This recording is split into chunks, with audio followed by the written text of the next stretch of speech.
Today I'm heading out to the Wall Street Mill Trail in Joshua Tree National Park. It's considered an easy hike, with a pretty much level trail. It is about 1 mile each way from the dedicated parking lot. My Amaze Fit watch showed a 1 mile trail with about 100 feet elevation gain.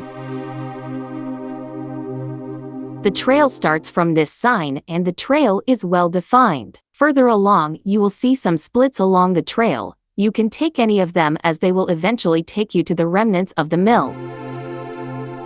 As you walk along this trail, you will see an offshoot to the left which leads you to some ruins. Old records show that Signe and Charles Olson lived here for quite some time. This place has also been called the Wonderland Ranch as it is close to an area known as Wonderland of Rocks named for some unique formations. This house had a wooden roof structure. Scant records show the house burnt down in the early 1970s, and the rest of the house has been left to the elements since then, and they have not been kind to the remaining structure. This house was built on land that was once owned by a man named Worth Bagley. Interestingly enough, Bagley was murdered by miner Bill Keyes in 1943, whom Bagley accused of trespassing. Keyes built and operated the Wall Street Mill. The dispute between the two arose over control of the access road that led to the mill. Not a lot is known about the original structure, and I could not locate any historical photographs of the complete house.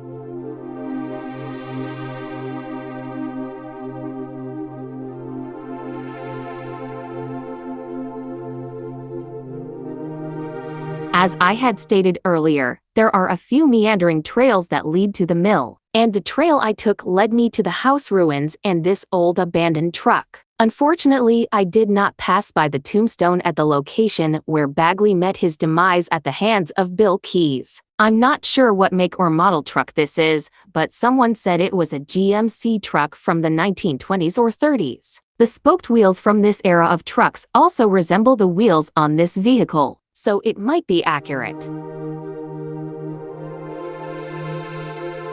Continuing on this trail, I passed by some huge rock formations. I catch my first glimpse of the Wall Street Mill. As you walk along this and other trails, please pay attention to the trail itself as there are several cholla cactus plants along the trail that you need to avoid. The mill is currently fenced off to prevent damage and vandalism, but luckily it is not as obtrusive as the fence around the Lost Horse Mine Mill. Bill Keyes built this two-stamp mill to crush ore for neighboring mines, and the mill ran from 1930 to 1966. Here you can see the tops of the two stamps, and the collars that were lifted by the steam-driven cams, and then allowed to drop to crush the ore-bearing rocks. These wheels were probably used to pull the loaded carts up the ramp, to drop the rocks into the hopper used to funnel them under the two stamps for crushing.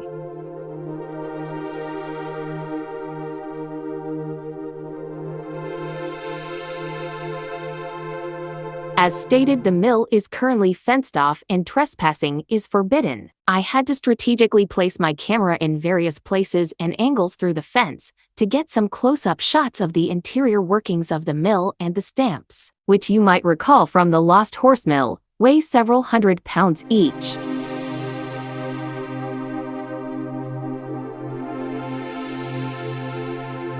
On my way home, I saw these interesting curved dark clouds overhead. This is the end of this trip. Thanks for joining me.